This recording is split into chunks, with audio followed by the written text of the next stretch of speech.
You're watching TVC Breakfast. Let's delve into the next discussion now.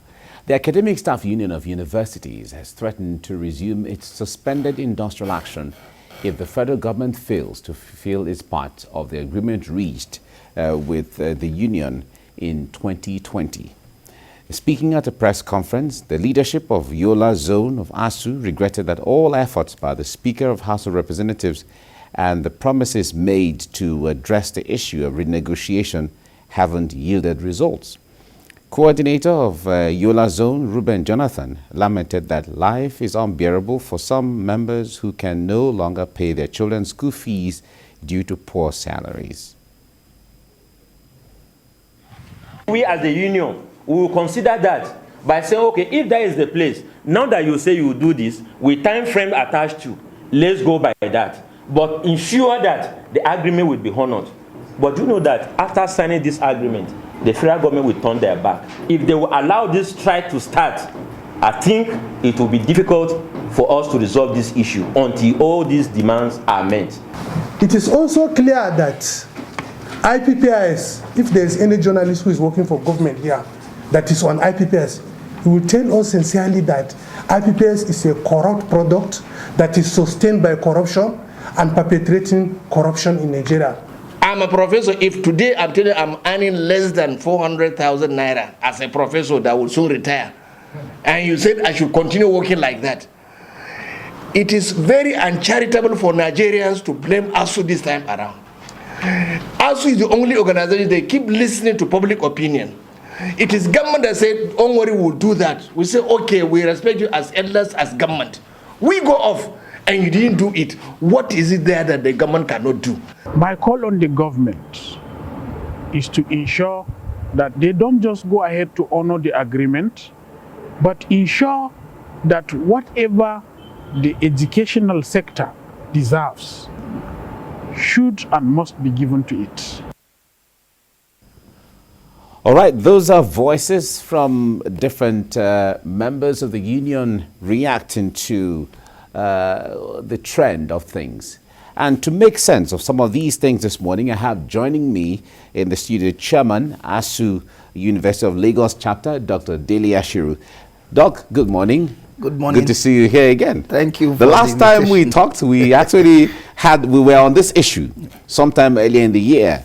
And here we are again talking about the same thing. Now, basically, there was an agreement from 2009. There has been one meeting and the other agreement, memorandum of understanding, memorandum of action, and all of that.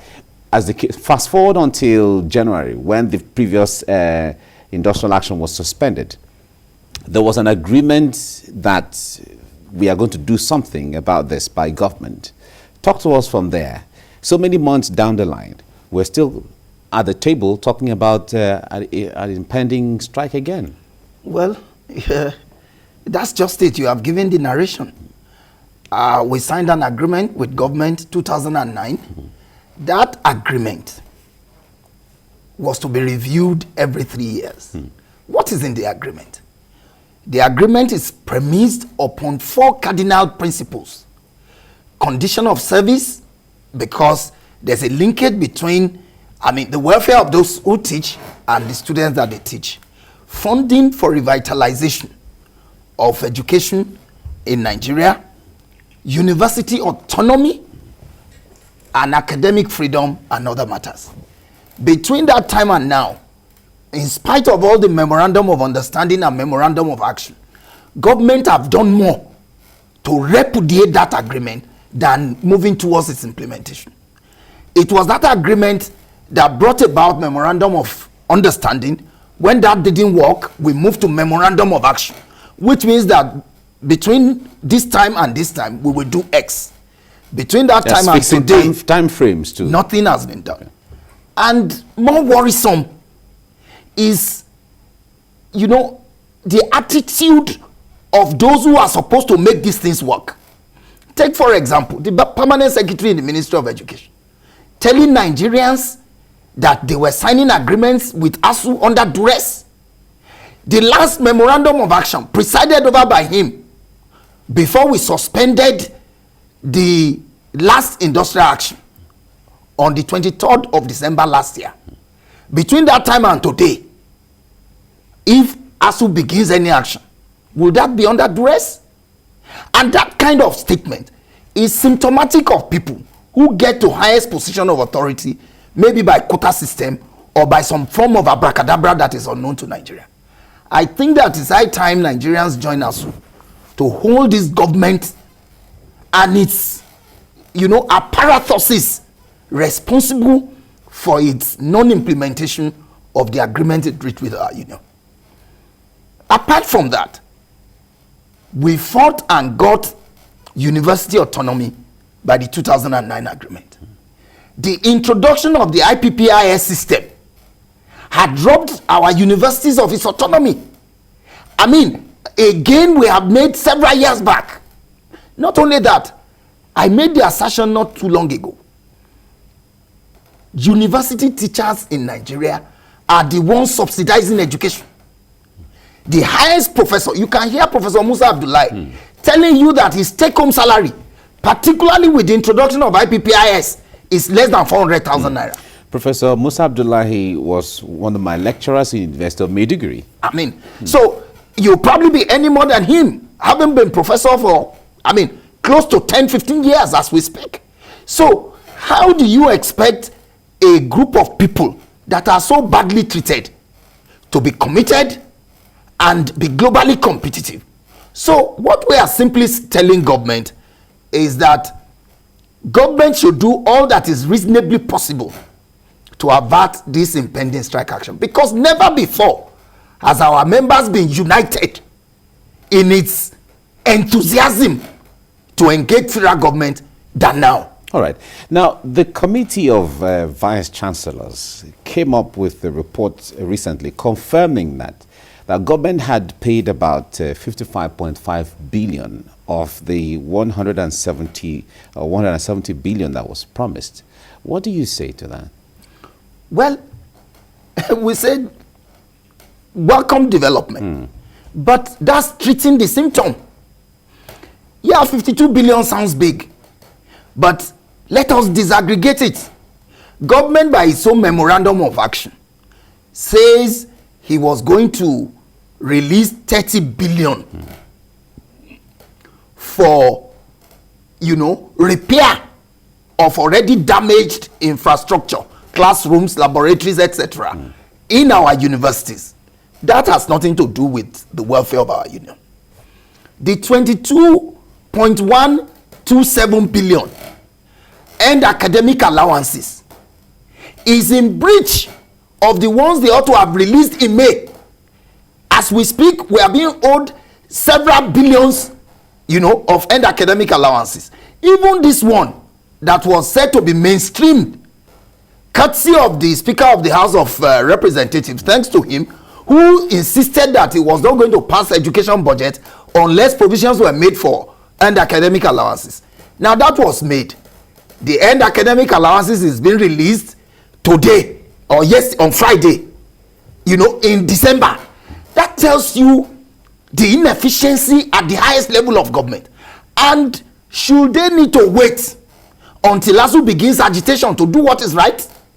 And let me even tell you that as far as our union is concerned, it's like a distraction, which is the tactics of government. Our principal demand, for which EAA and Revitalization Fund are mere components, are mere symptoms of that major demand, is the conclusion and immediate implementation of the 2009 renegotiated agreement. You recall that last year, one of the reasons why we went on strike was this renegotiation. Yeah. I am pleased to inform Nigerians that that renegotiation under Professor Munzali Jubril had been concluded since May. Government is sitting and prevaricating on signing that report. It is that report that will impact on the salaries of our members, on their welfare conditions. Like I told you earlier, the 2009 agreement was premised on 4 cardinal areas. Conditions of service, for which end academic allowances is just a component. Then funding for revitalization, for which government has been releasing money in bits against its own, recognition of the decay in the system. And then university autonomy that we fought for. Government is by IPPIS eroding that autonomy and challenging academic freedom, which is even guaranteed, by African Charter and other matters.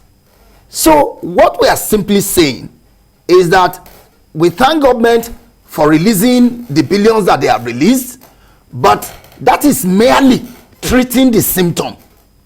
The issue is the conclusion of the renegotiation by government signing or giving us its feedback on the document before them, and then commence implementation immediately. All right. Nothing short of that can avert this impending strike action. All right. Now, when you talk about implementation, of course, this is going to take some little time. But we know that on the 15th, ASUU is calling for a possible or the commencement or the notification of strike, as the case may be. What can be done between now and then?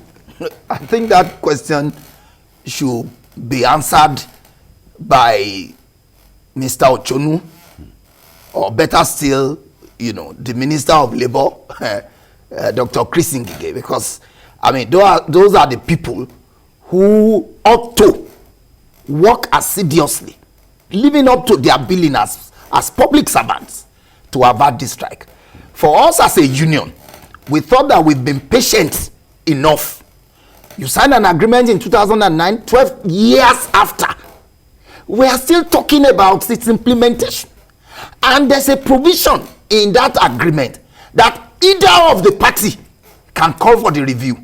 Rather than look at what you can do, sit down and, negotiate, you just go to press and be, saying things that are unexpected of people who serve, Nigerians at that level. All right. Now, paint a mind picture for us, at least for Nigerians who are watching, so that they can understand what these things are. This 2009 ultimate agreement, because from there, every other thing is derived. That 2009 ultimate agreement, let's assume that is implemented. What will the education sector look like? Well, it is our conviction that if that agreement is faithfully implemented, Nigeria's education will serve as the pivot upon which its development will revolve. Look at societies that are making progress and look at their investment in education. When Nigeria took education seriously, look at the way Nigeria was. Nigeria's decay commenced the very moment public servants, political elites began to destroy the fabric of our education right from its foundation. When we talk about education, we are not referring to only university education. A lot of people in my generation went to public primary school. We all did. Public secondary school. Yeah. And here we are today. I'm sure you can't send your kids to any of the public primary schools around anymore. Whereas in Rwanda, in Angola, in South Africa, this is African average. People are taking their kids away from private schools and putting them in public schools. So it's very clear that we missed it. Nigeria became what it is today, decaying with parasitic and very unproductive, ruling elites who are daily mortgaging people's interests and future for their selfish personal gains. So it's very clear that if we want a redirection in the lives of the Nigerian people, what we need to do is become more serious about the education sector at the primary level, at the secondary level, and at the tertiary level. It is much more important at the tertiary level because that is where you build, a team of capable manpower for your society. We missed it. We've been missing it. It's not too late if the elites have that consensus to rethink the current approach, and Nigerians must also sit up to hold, their elected officials accountable. They are there to serve the people. Unfortunately, we have political elites in Nigeria who serve themselves much more than they serve the people. Now, there has been several interventions. We hear of the Speaker House of Reps representative at the time trying to wade in. Some other Nigerians have tried to wade in at different times. What is the impact of all of these interventions here and there? Well, I think that maybe the impact is this late so-called release of some funds, which, the Minister of Labor is eulogizing as if, something fantastic has been done. What you ought to do in May, and subsequently you didn't do, last minute when, drum beats, of another strike is coming up, is taking the intervention of the Speaker of the House of Representatives, the Senate President, etc., to ameliorate, all of this. We want to thank them for those interventions, but also to implore them that it's not yet uhuru, because our demands are yet to be met. EAA and revitalization are mere, components of our major demand. And I think that the Speaker of the House of Representatives and the President of the Senate and other well-meaning Nigerians should wade in immediately, because the National Executive Council of our union will be meeting any moment from now. And that is the only organ empowered to call out strike action. We still have enough time for this intervention. Our union is open to meaningful engagement with government with a view to averting the strike. But if they delay, government should be held squarely responsible for another crisis in the education sector in Nigeria. I think that we, as intellectuals, are the ones subsidizing education in Nigeria. And that's why governors feel so comfortable to turn establishment of universities into constituency projects, because they don't pay, the commensurate wages for people to teach in the university. And that's why they think that once you declare a university into existence, that is it, and you can go to sleep. So we are appealing to all those who can talk to those who must do what they need to do, that before our next National Executive Council meeting, they can intervene. The agreement is already reviewed, it's already agreed. What is next is for government to append its signature and commence implementation. If they feel differently about some components of the agreement, they can come to the negotiating table. We are always available. We have never failed to attend any meeting we are invited to. But we cannot continue, to suffer under a salary that cannot take you to the next bus stop. A salary you are earning when dollar was 156 naira. You are earning the same salary when the same dollar is 570 something naira. A 12 kg of gas was how much in 2009? It's less than 1,000 naira. Today is over 9,500 naira. So, and we also deserve, to put university education on the global scale and make Nigerian education, university education, globally competitive. This cannot happen when people are treated and paid wages that is entrenching poverty rather than taking them out of it. And I tell you, apart from that, the critical issue is the immediate abrogation of the implementation of IPPIS in the university system. This IPP... Government gave a challenge to us because we said this IPPIS is fraud. And it is. If you say so, give us an option. For the first time, Nigerian intellectuals took up that challenge and produced a software which all agencies of government, including the Ministry of Finance, including NIDA, had agreed that, look, the sophistication, the simplicity, the flexibility, the transparency, the accountability entrenched in that software is not seen anywhere. Yet, one will think that a progressive ruling elite will jump at that innovation and propagate it and showcase it. Today is still in the coolers of NIDA. They are playing politics of hide and seek, going and coming. That tells you the mindset of those who are in positions of authority in Nigeria. All right. So you use this next minute. Let's talk about this IPPIS and the UTAS, that the invention that you talked about, because this generated a lot of controversy at the time, where government was insisting of maintaining the IPPIS and the ASUU saying, no, let us use the UTAS instead, the UTAS and all of that. So what are the issues? Because you have said that the IPPIS is fraudulent, you've used that word and all of that. Make Nigerians understand better. What are the differences between these two platforms?